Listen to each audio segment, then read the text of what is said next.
खाना बनाना है, घर की बेसिक सी सफाई भी करनी है। आज घर के लिए थोड़ा राशन और सब्जियां भी लानी है और थोड़ा सा टाइम आराम करने के लिए भी मिल जाए। बस यही सब सोचते हुए मैंने अपना आज का दिन प्लान किया और यकीन मानिए थोड़े से शांत दिमाग के साथ और बिल्कुल थोड़ी सी प्लानिंग के साथ मेरा सब काम भी टाइम से हो गया। कोई थकावट भी नहीं हुई और सबसे बड़ी बात कि बिल्कुल भी चिड़चिड़ापन नहीं हुआ। तो चलिए इस वीडियो में अपनी वही प्लानिंग डिस्कस करती हूँ जिसकी वजह से आज का पूरा दिन प्रोडक्टिव भी रहा और रिलैक्सिंग भी। कोई बड़ी बात नहीं है, हम सब कर सकते हैं। चलिए देखते हैं करना कैसे है। नमस्ते दोस्तों, स्वागत है आप सभी का आपके अपने channel be real be simple में एक बार फिर से। और आइए इस वीडियो की शुरुआत करते हैं थोड़ी सी शॉपिंग के साथ। ये क्लिप जो मैं अभी आपको दिखा रही हूँ ये करीब 1 महीने पहले की क्लिप है, यानी कि रक्षाबंधन के आसपास की।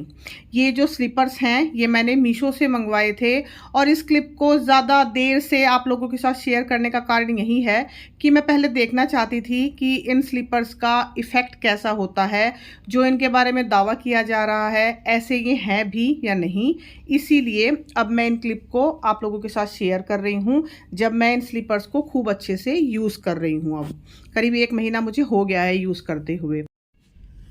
तो ये हैं एक्यूप्रेशर स्लीपर्स जिनको मैं पिछले 1 महीने से इस्तेमाल कर रही हूँ। जैसे कि मैंने बताया तभी मैं इनका रिव्यू आप लोगों को दे पा रही हूँ। काफ़ी अच्छे निकले हैं ये। इस तरह से इसमें जगह जगह ये पॉइंट्स बने हुए हैं। जब आपके शरीर का वज़न इन पे जाएगा तो ये इस तरह से नीचे ऊपर दबेंगे और जो आपके तलवों में एक्यूप्रेशर पॉइंट्स हैं वो इनसे एक्टिवेट होंगे। तो आपकी काफ़ी सारी बीमारियों का इलाज इसके अंदर छिपा हुआ है। और सबसे बड़ी बात है ये देखिए, आगे से ये जो इसकी स्ट्राइप्स हैं इस तरह से खुल जाती हैं तो ये एडजस्टेबल हैं। आप अपने पैर के हिसाब से वैसे साइज़ मंगा सकते हैं। मैंने साइज़ 9 मंगाया था क्योंकि मेरा पैर थोड़ा सा लंबा भी है और थोड़ा मोटा भी है, यानी कि मेरे पैर पे हल्की सी स्वेलिंग भी रहती है, तो मैंने इस हिसाब से मंगाया था। बाकी जैसे मैंने बताया कि ये एडजस्टेबल हैं, आगे से जो उनकी स्ट्राइप है ये खुल जाती है, तो आप थोड़ा सा अगर छोटा भी रहेगा ना आपके पैर में तो भी आप एडजस्ट इसको कर सकते हैं। और इनको इस्तेमाल करते हुए पूरा 1 महीना मुझे हो चुका है और ज़्यादातर मैंने इसको सुबह के टाइम पे इस्तेमाल किया है। दिन में तो मैंने शायद 1 या 2 बार ही इस्तेमाल किया होगा, लेकिन सुबह जब मैं उठती हूँ उस टाइम पे करीब 1 से 1.5 घंटा मैं इनको पहने रखती हूँ। और यकीन मानिए शुरुआत के 2-3 दिन तो मुझे ऐसा लगा कि शायद मैंने गलत इन्वेस्टमेंट कर दिया है, क्योंकि इसके ये जो एक्यूप्रेशर पॉइंट है ना, ये जो आपने देखी अभी जो आपके बॉडी वेट के साथ दबते हैं, तो इनसे इतनी चुभन हो रही थी ना पैरों में और मुझे लगा कि मैंने शायद ये गलत ऑर्डर कर दिया है और मुझे वापस कर देना चाहिए। लेकिन फिर भी मैंने सोचा कि चलो 2-3 दिन और ट्राई करती हूँ और उसके बाद जाके मुझे थोड़ा रिलीफ महसूस हुआ। शुरुआत में तो आपको ऐसा लगेगा कि जैसे आपके पैरों में नीचे से बहुत बड़े बड़े कांटे चुभ रहे हैं, लेकिन उसके बाद जो रिलीफ मिलेगा ना वो बस मैं बता नहीं सकती आप लोगों को। और सुबह के टाइम अगर 1 से 1.5 घंटा भी आप इनको पहने रखो ना तो यकीन मानिए आपके पैरों पे बहुत ही अच्छा इफ़ेक्ट पड़ेगा, ओवरऑल बॉडी पे बहुत अच्छा इफ़ेक्ट पड़ेगा। और यहाँ पे देखिए मैं इनको ज़्यादातर किचन में पहन के रखती हूँ, तो जब मैं चल भी नहीं रही हूँ, यानी कि किचन में सिर्फ मैं खड़ी हूँ, हल्का सा भी मूवमेंट होता है तो इन पे प्रेशर पड़ता है और मेरे तलवों के जो एक्यूप्रेशर पॉइंट हैं वो खूब अच्छे से एक्टिवेट होते हैं। और यहाँ पर देखिए करीब 15 से 20 मिनट ही मैंने इनको पहना था तो पैरों पे इतने निशान हो गए हैं। जैसे कि मैंने पहले ही बताया आपको कि शुरुआत में आपको लगेगा कि शायद आपने इनको ख़रीद कर गलती कर दी है, क्योंकि ये बहुत ज़्यादा चुभते हैं पैरों में। लेकिन जैसे ही 3-4 दिन आपने लगातार इनको पहना, पूरी तरह से आप रिलैक्स हो जाएंगे और आपके पैरों को इनको पहनने की आदत हो जाएगी। तो बहुत ही अच्छी चीज़ है, वाकई में मैं रिकमेंड करूंगी कि आपको ये मंगाना चाहिए। इसका लिंक मैं आपको डिस्क्रिप्शन बॉक्स में दे दूंगी और ये मुझे 230 रुपये में पड़े थे, तो डिस्क्रिप्शन बॉक्स आप ज़रूर चेक कर लीजिएगा। अब आइए शुरू करते हैं आज की वीडियो, जहां से मैंने आज शूट करना शुरू किया था। तो मैं गई थी मार्केट और अभी करीब 12:30 के आसपास का टाइम है। मैं मार्केट से आ चुकी हूं और ढेर सारी मैं यहाँ पर सब्जियां खरीद कर लाई हूँ। कुछ 1-2 सामान और भी लाई हूँ, वो मैं इस वीडियो में तो नहीं दिखा रही हूँ, शायद आगे आने वाली किसी वीडियो में आप लोगों के साथ ज़रूर शेयर कर दूंगी कि मैं क्या लेकर आई हूँ। फिलहाल आ जाते हैं सब्जियों पर। यहाँ पर है चुकंदर, खीरा, और ये देसी वाला खीरा हमें थोड़ा मार्केट में आगे ही जाना पड़ता है इसके लिए, ये जल्दी से यहाँ पर नहीं मिलता।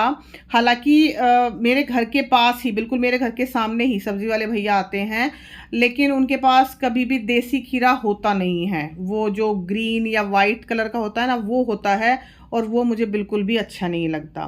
साथ ही मैं लाई हूँ यहाँ पर करेले देसी वाले। हालांकि अब धीरे धीरे करेलों का सीज़न जा ही रहा है, लेकिन मैंने सोचा कि चलो एक बार और बना के खा ही लेते हैं। और शिमला मिर्च, जो कि मेरी बेटी फ्राइड राइस में डलवाती है, उसको बहुत अच्छी लगती है। साथ ही ये ऑरेंज वाली जो गाजर हैं, ये भी फ्राइड राइस के लिए ही मैं लेके आई हूँ। तो मतलब ये 2-3 सामान फ्राइड राइस के लिए ही हैं, और इनके बिना फ्राइड राइस सही बताऊँ अच्छा भी नहीं लगता बिल्कुल भी। और यहाँ पर है ढेर सारा अदरक, क्योंकि भाई अदरक के बिना हम लोग चाय नहीं पीते, चाहे गर्मी हो चाहे सर्दी। सर्दी है तो थोड़ा ज़्यादा अदरक डलेगा, गर्मी है तो थोड़ा कम डलेगा, लेकिन डलेगा ज़रूर। बिना अदरक के चाय का बिल्कुल भी स्वाद नहीं आता। और यहाँ पर है थोड़ी सी सूखी लाल मिर्च, जो तड़के में इस्तेमाल होती हैं, ख़त्म हो रही थी, ये भी मैं लेके आई हूँ। और साथ में आप देख रहे हो यहाँ पर ये छोटे छोटे से टमाटर, जो मुझे करीब शायद 25 या 30 रुपए किलो मिल गए थे, तो मैंने ले लिए, क्योंकि टमाटर वैसे भी बहुत महंगे हो रखे हैं इस टाइम पे। और मतलब 60 रुपये 80 रुपये किलो से कम तो शायद आपको कहीं नहीं मिलेंगे, लेकिन ये छोटे वाले टमाटर मुझे मिल गए थे, तो मैं ये ले आई हूँ। बड़े वाले टमाटर भी लाई हूँ, और साथ में मैं लाई हूँ ये नारियल। तो मैं मार्केट आजकल कम ही जा पा रही हूँ अपनी हेल्थ की वजह से। कभी कभी तो मुझे 1 से 1.5 महीना हो जाता है मार्केट जाए हुए, लेकिन जब भी जाती हूँ तो मैं नारियल ज़रूर लाती हूँ। अच्छा लगता है मुझे नारियल खाना, और हेल्थ के लिए भी काफ़ी अच्छा है।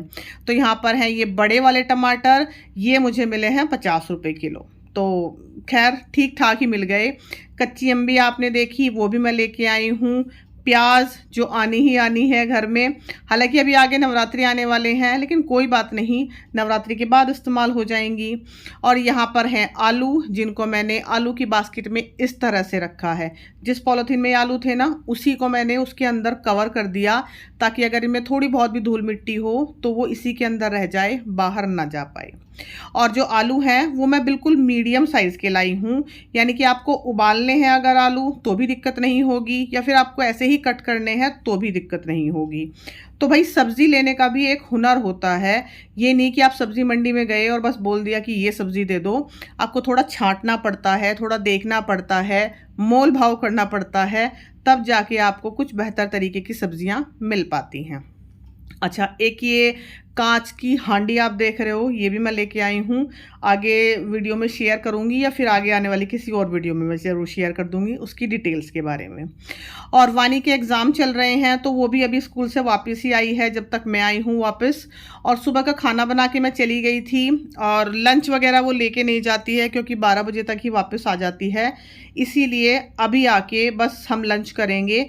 मैं भी सुबह बस थोड़ा सा नाश्ता ही करके गई थी, और इस वक्त ज़बरदस्त भूख लग रही है, और गर्मी भी बहुत ज़्यादा लग रही है। इसीलिए मैंने अपना दुपट्टा ये देखिए इस तरह से कुर्सी पे सुखाया हुआ है, क्योंकि पसीने बहुत बुरी तरीके से आते हैं। अभी करीब अगले 1 से 1.5 महीने मुझे नहीं लगता कि गर्मी में कुछ भी राहत आपको मिलेगी। आप घर में रहो तो बेशक आपको थोड़ी गर्मी कम लगेगी, लेकिन अगर आप काम करो या फिर थोड़ा सा भी अगर आप बाहर निकलो ना, तो पसीनों में बुरी हालत हो जाती है आपकी।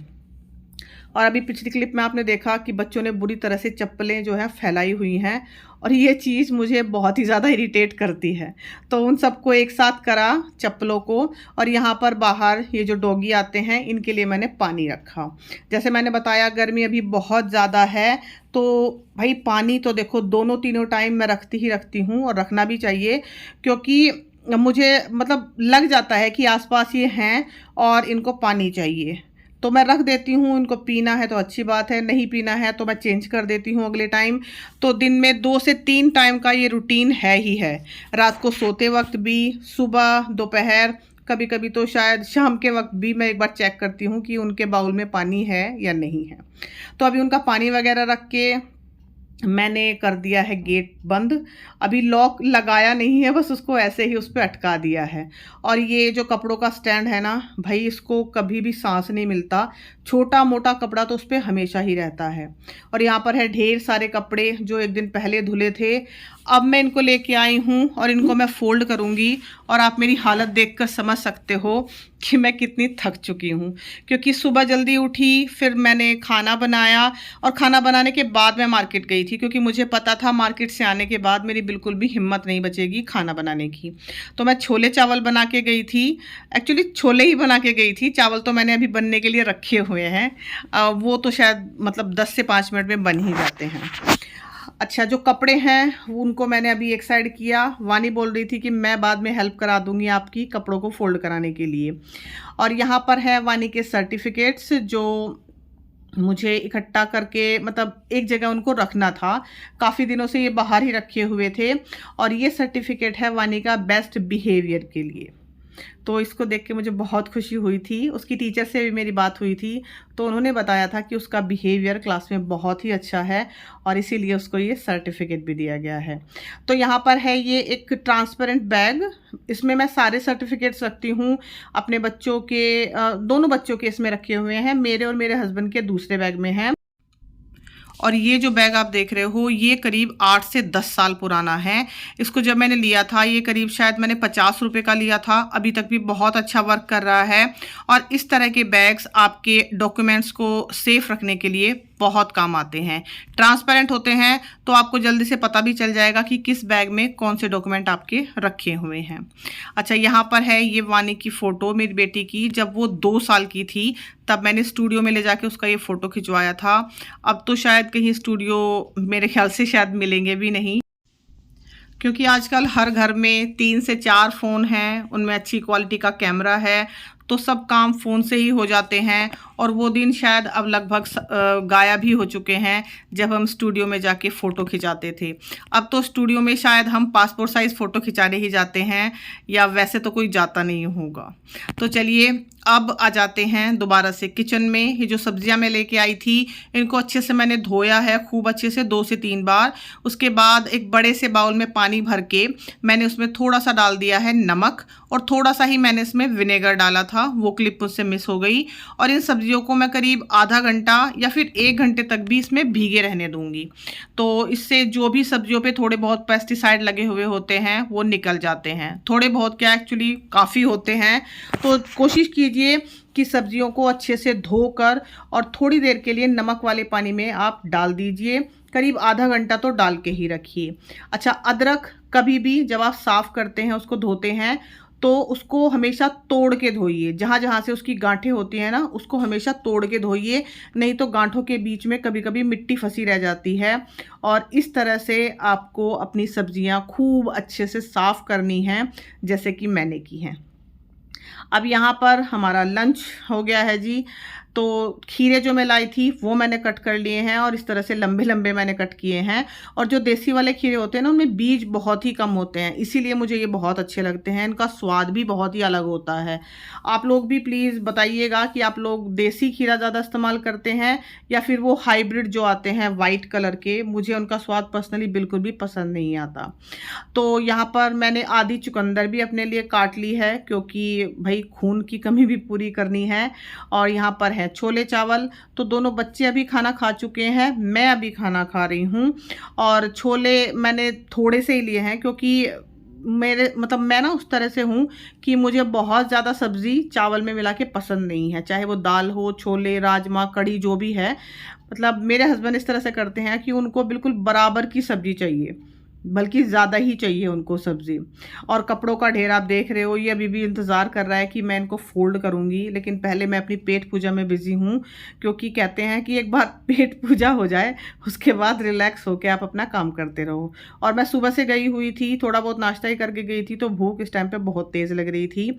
छोले मैं बना के गई थी सुबह, चावल मैंने अभी आकर ही बनाए थे। और ढेर सारे चावल हैं यहाँ पर, और छोले आप देखो थोड़े से हैं। मैंने बताया ना कि मुझे बहुत ज़्यादा सब्ज़ी मिला के चावल पसंद नहीं है। और साथ में मैंने ली है दही, जिसको मैंने थोड़ा सा पतला कर लिया है। बहुत ज़्यादा गाढ़ी दही मुझसे नहीं खाई जाती, और ज़्यादातर हमारे घर में सब इस तरह से ही खाते हैं। जब भी मतलब चावल खाने की बारी आती है, मैं और मेरे हस्बैंड तो खाते ही इस तरह से हैं।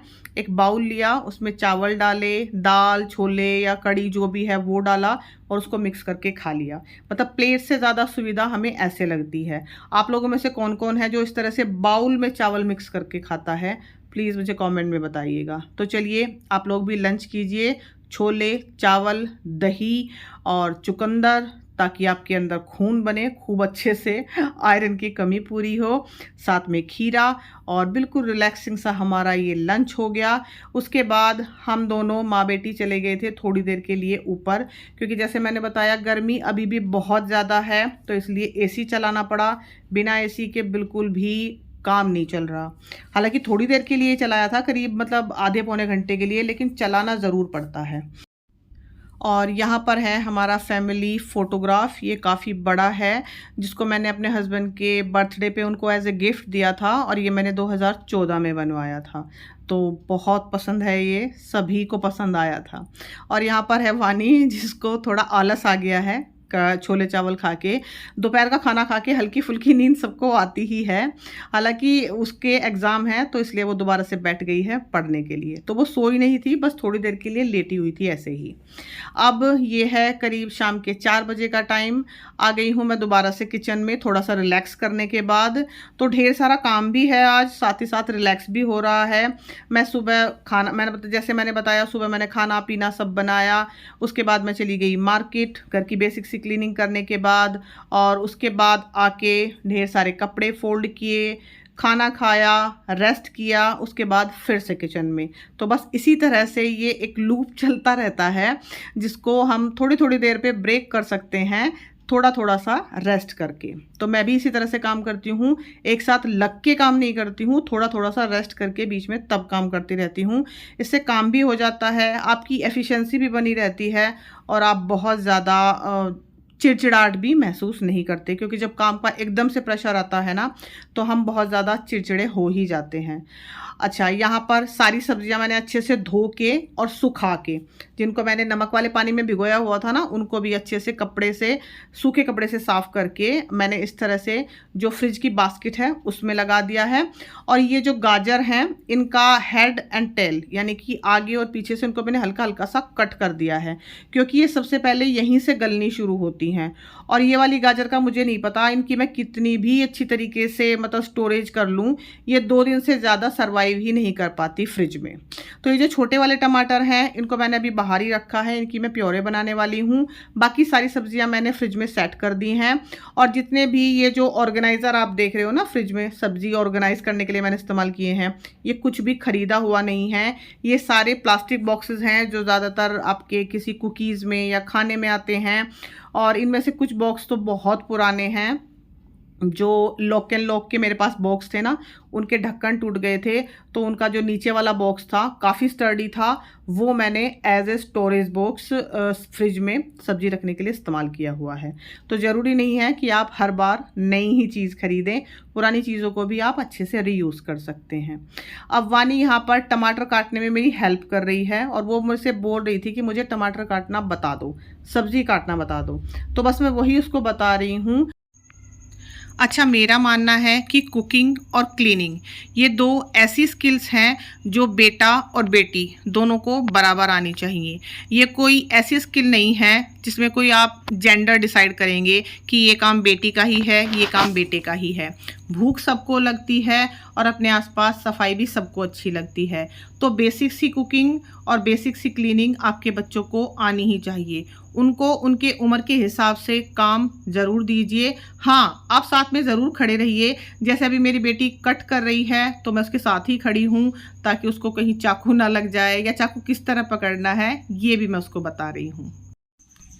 किसी सब्ज़ी या फल को कैसे काटते हैं, कैसे छीलते हैं, कौन कौन से बेसिक चाकू इस्तेमाल होते हैं किचन में, कौन कौन से बेसिक बर्तन इस्तेमाल होते हैं, रोटी कैसे बनाते हैं, और रोटी के लिए सबसे पहले आटा कैसे बनाते हैं, कितना पानी डालना है, कितना आटा लेना है, चावल बनाने हैं तो उनको भिगाना है या नहीं, और भिगाना है तो उसके बाद उसमें पानी कितना डालना है, चाकू को कैसे पकड़ना है, जैसे कि अभी मैं अपनी बेटी को सिखा रही हूँ। मतलब ये कुछ बेसिक सी चीज़ें हैं जो आपको अपने बच्चों को शुरुआत में सिखानी चाहिए, और शुरुआत यहीं से करनी चाहिए। एकदम से हाई लेवल की इंटेंस कुकिंग आप बच्चों को सिखाने की कोशिश मत कीजिए, क्योंकि बच्चे हैं वो धीरे धीरे ही सीखेंगे। हमने भी बहुत धीरे धीरे सीखा था। बेसिक से जो मसाले होते हैं जैसे नमक, मिर्च, हल्दी, धनिया, जीरा, उसकी जानकारी आप बच्चों को दीजिए। किस सब्ज़ी में कितना मसाला जाएगा, कितना तेल जाएगा, कब तेल गर्म हो जाए तो कब उसमें आपको जीरा डालना है, कब मसाला डालना है, कब आँच को धीमे करना है, कब आँच को थोड़ा तेज़ कर देना है। बस इसी तरह की कुछ बेसिक सी जानकारी आप अपने बच्चों को दे दो ना, तो एटलीस्ट वो 2-3 डिशेस बनाना सीख जाएंगे, जैसे बेसिक से दाल चावल या नमकीन चावल, और इतना भी शुरुआत में बहुत है। तो जब भी आपका बच्चा कुकिंग सीखता है या वो सीखना चाहता है या आप उसको थोड़ा बहुत कुकिंग सिखाना चाहते हैं, तो आपको इन्हीं बेसिक चीज़ों से शुरुआत करनी होगी। एकदम से बच्चे सारी कुकिंग नहीं सीख जाते हैं, लेकिन हाँ, उनको इतनी कुकिंग ज़रूर आनी चाहिए कि कल को अगर उन्हें कहीं बाहर रहना पड़े या हम लोगों से अलग रहना पड़े, तो एटलीस्ट उनको हर बार बाहर का खाना ना खाना पड़े। और मेरे बेटे को भी काफ़ी अच्छी कुकिंग आती है, जो मैंने उसको लॉकडाउन के दौरान सिखाई थी। अब ढेर सारे टमाटर कट करने के बाद ये है वानी की ट्रीट, रसगुल्ले, जो उसको बहुत पसंद है। मन तो मेरा भी कर रहा है खाने के लिए, लेकिन मुझे पहले इनकी प्योरे बनानी है और उसके बाद मुझे करनी है पूजा। तो इसीलिए बस मैं पहले वानी को दे रही हूँ और वो खुश हो जाती है रसगुल्ले खा के, उसको बहुत पसंद है। मीठा उसको खासकर बहुत ही ज़्यादा पसंद है। तो यहाँ पर मैंने इन सारे टमाटर की प्योरी बना ली है और इसको मैं फ्रीज़र में रख दूँगी। थोड़ी सी प्योरी मैं बाहर रखूँगी जो मैं अगले दिन इस्तेमाल करूँगी, बाकी इसको मैं फ्रीज़र में रख दूँगी। और एज़ इट इज़ बड़ा ही बाउल में रख दूँगी, क्योंकि मेरा फ्रीज़र इतना बड़ा नहीं है कि मैं उसमें अलग अलग उसको जमा के रखूँ, और फिर ये अगले 15 दिन तक इस्तेमाल हो जाएगी। हालांकि मैं चीज़ों को फ्रीज़ करने के कभी भी इतने ज़्यादा फेवर में नहीं हूँ, लेकिन ये मिल गए थे मुझे टमाटर, तो वेस्ट ना हो इसीलिए मैं इनको फ्रीज़ कर रही हूँ। साथ में आप देख रहे हो दूध आया है, तो उसको मैंने रख दिया है अभी, जब तक उसका टेम्परेचर नॉर्मल हो जाएगा। और उसके साथ ही मुझे आज ये जो मिक्सर ग्राइंडर है ना, इसकी जो मोटर है एक तरह से इसको कहना चाहिए, कि ये मुझे साफ़ करना है। हालांकि मैं हर बार जब भी इसको यूज़ करती हूँ मैं कपड़े से इसको पोंछ के रखती हूँ, लेकिन आज इसकी थोड़ी डीप क्लीनिंग की बारी है। आप देख रहे हो अंदर थोड़ी थोड़ी सी इसमें गंदगी आपको दिखाई दे रही है। अच्छा, यहाँ पर आप देखो कि मैंने टमाटर की प्योरे बना दी। दूध जो है वो अभी गर्म होना है, लेकिन उसका टेम्परेचर भी नॉर्मल नहीं हुआ, तो अभी उसका वेट करने के बजाय मैं क्या करूँगी, ये जो मिक्सी है इसकी मेरी, मैं इसकी सफाई कर लूँगी। तो इस तरह से आप अपने काम को डिवाइड कीजिए। आप देखिए कौन से काम के लिए आपको रुकना है और कौन सा काम आप अभी फ़िलहाल कर सकते हो। तो जब दूध का टेम्परेचर थोड़ा नॉर्मल हो गया, उसको मैंने भगोने में पलट दिया और अब वो गर्म होने के लिए मैंने रख दिया है। तो मैं यहीं पे किचन में रहूँगी, ताकि दूध के निकलने का कोई मतलब डर भी नहीं रहेगा।